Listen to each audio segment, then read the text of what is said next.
Hello friends, இனி நம்ம பார்க்க போகிற வண்டி 2013 ஜூலை மந்தில் ரெஜிஸ்டர் பண்ண Bajaj Pulsar 150cc DTSi metallic black colour BS3 variant TN 74 Nagercoil ஆர்டிஓவில் வண்டி ரெஜிஸ்டர் பண்ணியிருக்காங்க.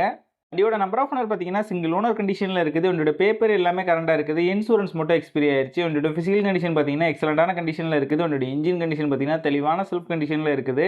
வண்டியோட ஓவரால் பாடி அவுட்லுக் நீங்களே பாருங்கள். எந்த மேஜர் டென்ட்டோ ஸ்க்ராச்சோ இல்லாமல் நீட்டான கண்டிஷனில் நல்லா மெயின்டைன் பண்ணியிருக்காங்க. ஒரு லெஸ் கிலோமீட்டர் ட்ரைவ் பண்ண வண்டி தான். ரீசெண்டாக தான் ஜெல்லு சர்வீஸ் ஆயில் சேஞ்செலாம் பண்ணியிருக்காங்க. வண்டியோட front and back 2 tyre brand new tyre ரீசெண்டாக தான் சேஞ்ச் பண்ணியிருக்காங்க. இந்த வண்டியில் எந்த மேஜர் ரீப்ளேஸ்மெண்ட் எதுவுமே கிடையாது. இந்த வண்டி இருக்க லொக்கேஷன் தூத்துக்குடியில் தான் இந்த வண்டி இருக்குது. தூத்துக்குடி, திருநெல்வேலி, கன்னியாகுமரி, மதுரை, கோயில்பட்டி ஏரியாவில் உள்ள லோக்கல் டிஸ்ட்ரிக்ட் பீப்புள்ஸுக்கு ஃபினான்ஸ் ஃபெசிலிட்டியோட பண்ணி கொடுக்குறாங்க. இவங்ககிட்ட எக்ஸ்சேஞ்ச் ஃபெசிலிட்டி இருக்குது. வண்டிக்கு இவங்க சொல்கிற ப்ரைஸ் 33,500 சொல்கிறாங்க. ப்ரைஸ் வந்து ஃபிக்ஸ்ட் இல்லை, ஸ்லைட்லி நெகோஷியபிள் தான். நம்ம சேனலில் வீடியோ பார்த்துட்டு வந்தோன்னு சொன்னீங்கன்னா ஸ்பெஷல் டிஸ்கவுண்ட் கொடுக்குறேன்னு சொல்லியிருக்காங்க. இந்த வண்டி நீடி இருக்கவங்க கீழே விசிபிளான நம்பருக்கு கால் பண்ணுங்கள். இந்த வண்டி பற்றின ஃபுல் டீட்டெயில் டிஸ்கிரிப்ஷனில் கொடுத்துருக்கேன், செக் பண்ணிக்கோங்க.